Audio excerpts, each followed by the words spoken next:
Saving your first $1,000 feels way harder than it should, not because it's a huge amount of money, but because of where you're starting from. At the beginning, everything feels like a struggle. You're figuring things out, you're building habits, and nothing feels consistent yet. That's why it feels difficult. Most people think the difficulty is about income, like, I just don't earn enough yet. But that's only part of the story.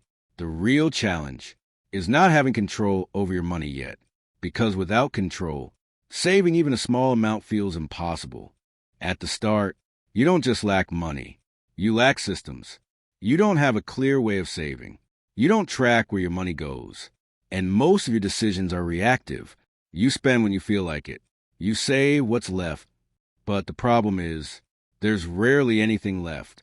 So the first $1,000 becomes difficult, not because it's big, but because your system isn't built yet. Once the system is there, everything changes. Another reason it feels hard is because you don't see progress quickly. Saving feels slow.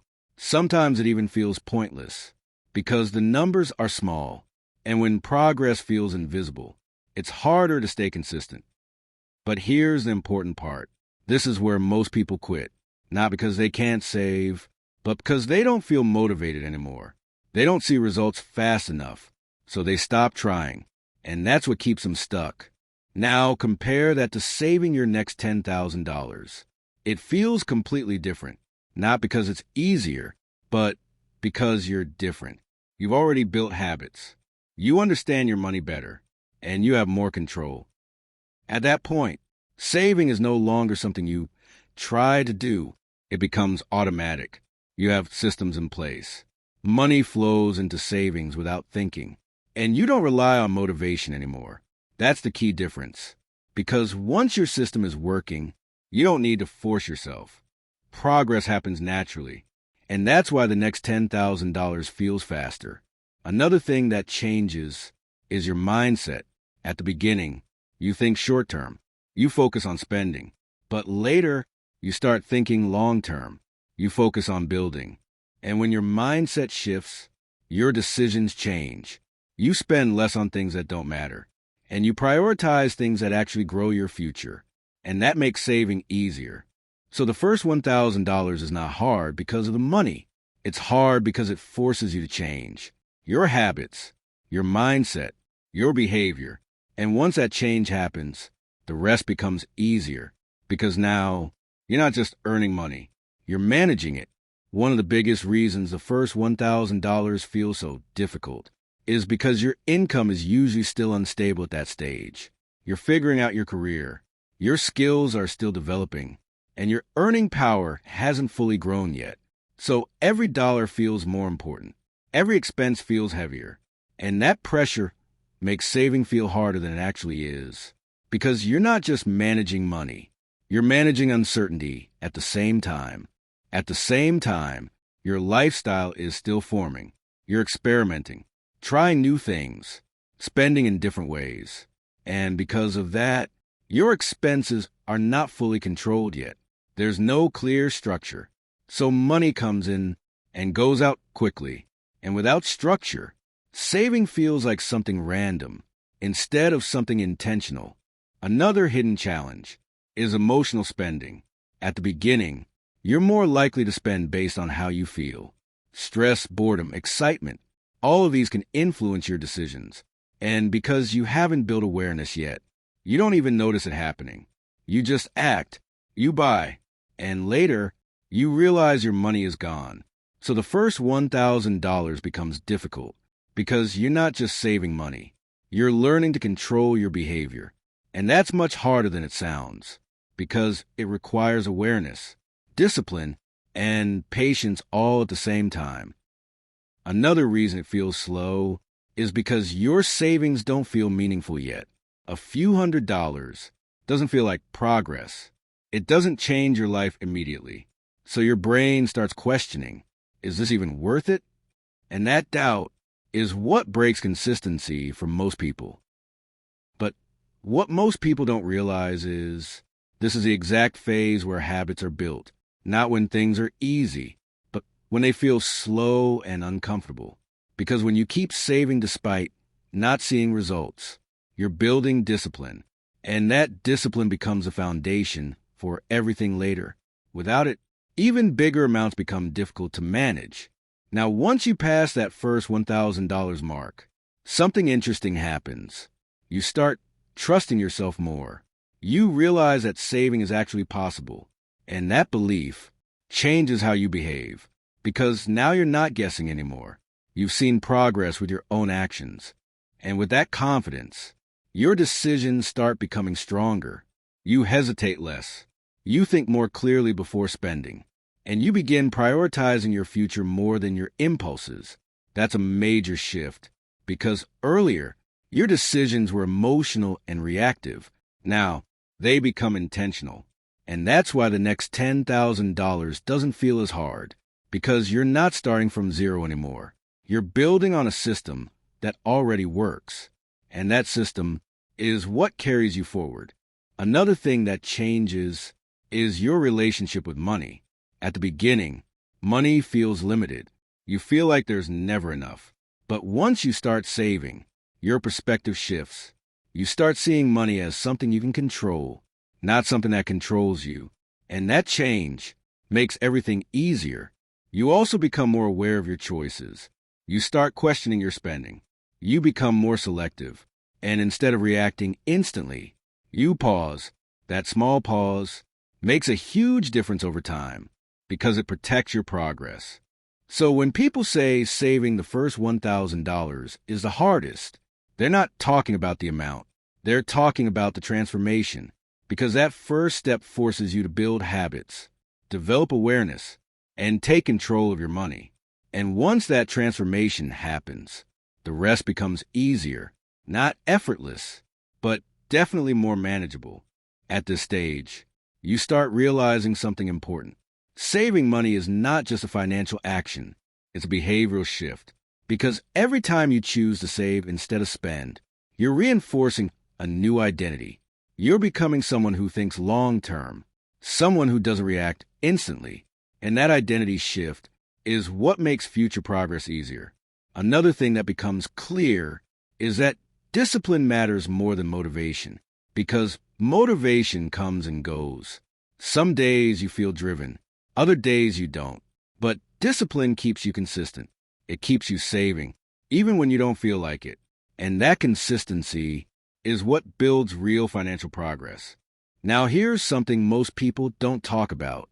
The first $1,000 forces you to face your habits, all the small leaks, all the unnecessary spending, all the patterns you ignored before. Because when you try to save seriously, you start noticing everything. And sometimes that realization is uncomfortable. You see where your money is going.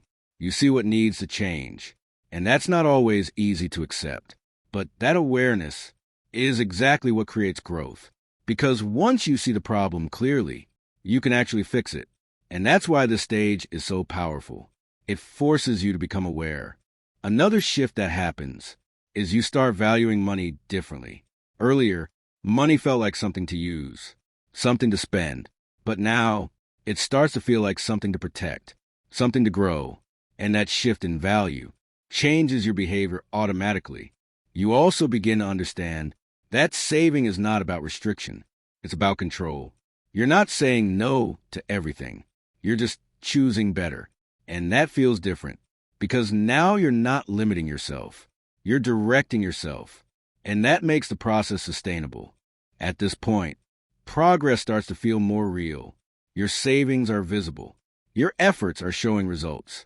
And that builds momentum because once you see progress, it becomes easier to continue.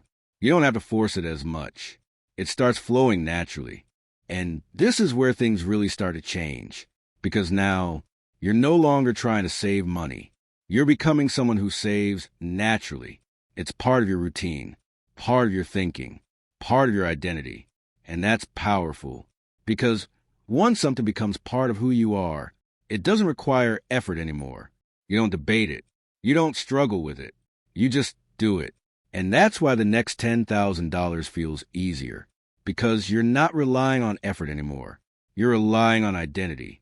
Another important realization is that small wins matter. That first $1,000 might not look like much, but it represents something bigger. It proves that you can change, that you can build discipline, and that proof gives you confidence to go further. You also stop chasing perfection. At the beginning, you might feel like you need to do everything right, but over time, you realize consistency matters more. Even imperfect progress moves you forward, and that mindset keeps you going. So in the end, the first $1,000 is not just about saving money. It's about changing how you think, how you act, and how you make decisions. It's the stage where everything starts to shift. And once you go through that shift, the next $10,000 becomes a process, not a struggle, because now you're not starting from zero anymore. You're building on a foundation that actually works. At this point, you start noticing something subtle but powerful. Saving money no longer feels forced. It starts to feel natural. Earlier, you had to remind yourself constantly. You had to think about it. But now, it becomes part of your routine. And that shift is what makes everything easier moving forward. Because anything that becomes natural becomes sustainable. You also begin to feel less stress around money. At the beginning, every expense feels heavy. Every decision feels risky. But once you build savings, you create a buffer. And that buffer gives you peace of mind. It allows you to think clearly instead of reacting out of pressure. And that clarity leads to better decisions over time. Another big change is how you respond to unexpected situations. At the beginning, even small problems feel overwhelming. A sudden expense, a small emergency, can completely disrupt your finances. But once you save your first $1,000, things feel different. You have a cushion. You have something to fall back on. And that changes your reaction. Instead of panic, there's control. Instead of stress, there's a plan. And that emotional stability is one of the biggest benefits of saving. Because money isn't just about numbers. It's about how secure you feel when things don't go as expected. You also become more intentional with your goals. At the start, saving feels random. There's no clear purpose. But now, you begin to define why you're saving. Maybe it's security. Maybe it's freedom. Maybe it's future opportunities. And when your why becomes clear, your consistency becomes stronger. Another shift is how you see spending itself. Earlier, spending felt automatic, almost unconscious. But now, you pause, you think, you evaluate. And that pause creates control because you're no longer reacting instantly. You're choosing deliberately. You also start noticing patterns, where your money goes, what triggers your spending, what helps you save. And this awareness gives you power. Because once you understand your patterns, you can change them, and that makes your progress more consistent. And this is where discipline turns into lifestyle. You're no longer forcing yourself to do the right thing. You're living it. Saving becomes automatic. Spending becomes intentional. And your entire relationship with money shifts. You don't feel restricted anymore. You feel in control. And that feeling is what most people are actually looking for. Not just more money, but more control over their life. Because once you have control, everything else becomes easier to manage. Another important realization is that progress doesn't need to be perfect. At the beginning, mistakes feel like failure. But now, you understand they're part of the process. You adjust, you improve, and you keep moving forward. And that mindset keeps you consistent long-term. You also start trusting your decisions more, because now you've seen results. You've built something, and that builds confidence. You don't second-guess everything anymore. You move with clarity, and that clarity helps you grow faster. And when you look back, you realize something important. The first $1,000 was never just about money. It was about becoming someone different, someone disciplined, someone aware, someone in control. And that version of you is the reason the next $10,000 becomes easier. Because now, you're not starting from zero. You're starting from growth. At this stage, there's something deeper happening that most people don't even notice. Saving your first $1,000 isn't just a financial milestone. It's actually the first time you begin to break your default behavior. Because before this point, most of your money decisions are automatic. You earn, you spend, you repeat. There's no interruption in that cycle.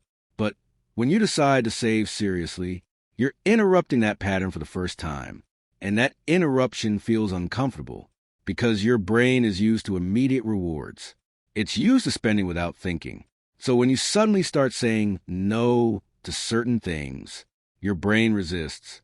It creates friction. It makes saving feel harder than it actually is. That's why people say, I'll start saving later. Not because they don't understand money, but because they don't want to deal with that discomfort. But here's the important part. That discomfort is actually a signal. It means you're changing something. It means you're stepping out of your default behavior. And once you stay consistent through that phase, your brain starts adapting. Saving no longer feels like resistance. It starts feeling normal. And that's the moment where everything begins to shift. Because now, you're not fighting yourself anymore. You're working with a new version of yourself. Another deeper reason why the first $1,000 is so hard is because it forces you to face your priorities. Before this, you don't really question your spending.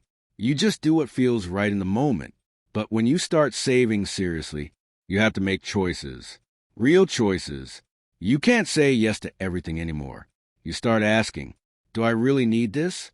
Is this worth delaying my progress?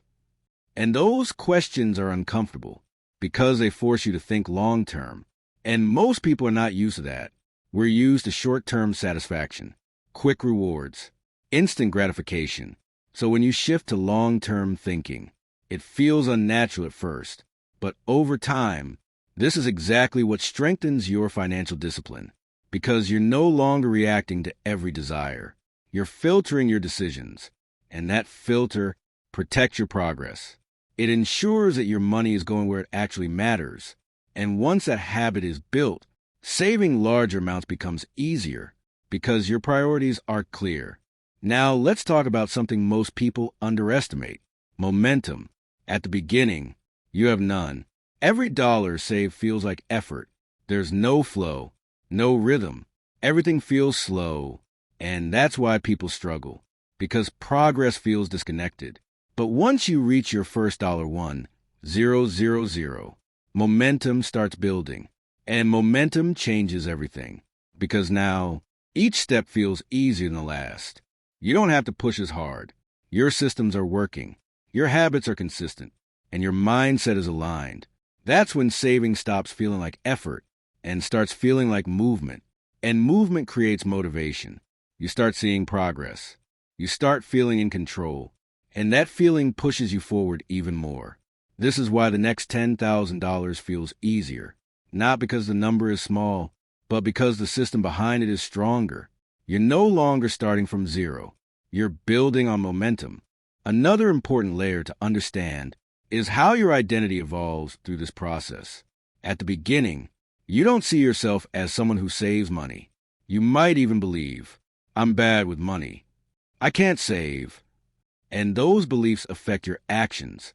But once you reach your first $1,000, something changes. You start seeing proof that you can do it. And that proof reshapes your identity. Now, you're not just trying to save. You're becoming someone who saves. And identity is powerful because your actions naturally follow how you see yourself. If you see yourself as someone disciplined, you act disciplined. If you see yourself as someone in control, you make controlled decisions. And this identity shift is one of the biggest reasons the next $10,000 feels easier, because now your behavior is aligned with your identity. At this point, it's important to pause for a second and really understand what just happened, because saving your first $1,000 might not look like a big financial achievement on the surface. It's not life-changing money. It doesn't instantly solve your problems. It doesn't suddenly make you rich. But that's not why it matters. It matters because of what it represents. Because for most people, this is the first time they actually took control. Not just thought about it, not just planned it, but actually did it. And that changes something internally. Because before this point, money controlled your behavior. You reacted to it. You spent based on how you felt. You saved only if something was left. But now, you flip that dynamic. Now you're making decisions first and letting money follow those decisions. And that's a completely different way of living. Because once you take control once, you realize you can do it again. And that realization is powerful. Now let's go deeper. Think about how most people live financially.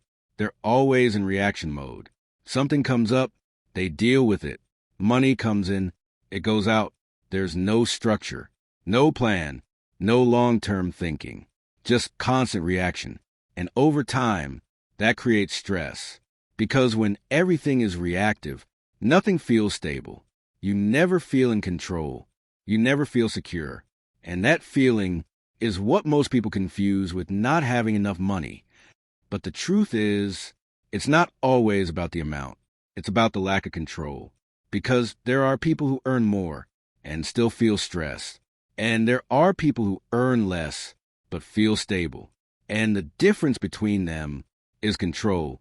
That's what the first $1,000 gives you. It gives you proof that you can create control. Now, here's where it gets even more important. Because once you reach that point, you're standing at a decision, not a financial decision, but a behavioral one. You can either go back to your old patterns, or you can build on what you just created. And this is where most people make a mistake. They reach a small milestone and then relax too much. They go back to old habits. They lose momentum. And slowly, they fall back into the same cycle. But if you understand what that $1,000 actually represents, you don't do that. You protect it. Not just the money, but the behavior behind it. Because the behavior is what got you there. And the behavior is what will take you further. Now think about this. If you can save $1,000 once, you can do it again, and again, and again, and suddenly it's not about $1,000 anymore. It's about the system, because systems repeat. Effort doesn't. Motivation doesn't, but systems do. And once you build a system that works, you don't start from zero anymore. You build on top of it. That's why the next $10,000 feels easier, because you're not forcing yourself. You're following a structure. Now, let's talk about something deeper. Time, because in your financial life, time is more important than money. Money can be earned back. Time cannot. And what you did by saving that first $1,000 is you bought yourself time. Time to think. Time to make better decisions. Time to avoid bad ones. Because when you have no savings, every decision feels urgent. You don't have the luxury to wait. You don't have the space to think. You just react. But when you have even a small buffer, you slow down. You think clearly. And better thinking leads to better outcomes. So that $1,000 is not just money sitting somewhere. It's space. It's flexibility. It's breathing room. And those things are incredibly valuable. Now here's another shift that happens. You stop seeing money as something to spend and start seeing it as something to build. That's a completely different mindset because spending is temporary. Building is long-term. Spending gives you a moment. Building gives you a future. And once that shift happens, your entire approach changes. You don't need to force discipline anymore. You naturally start making better choices because your focus has changed. You're no longer chasing short-term satisfaction. You're building something bigger. Now let's bring everything together. The reason the first $1,000 is the hardest is because it forces you to change. Your habits, your mindset, your behavior, your awareness, your discipline. It forces you to become someone different. And becoming someone different is always hard. But once that transformation happens, everything else becomes a continuation, not a struggle. Because now you're not fighting yourself. You're aligned with your actions.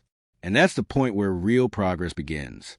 So if you're still at the beginning, struggling to save that first $1,000, understand this. You're not just saving money. You're building a version of yourself that can handle more, that can grow, that can stay consistent. And once that version is built, the numbers will follow, because money always follows behavior, and behavior is exactly what you're changing right now. So stay consistent, stay patient, and most importantly, don't underestimate what this phase is doing for you, because this is not the hardest part for no reason. It's the part that prepares you for everything that comes next.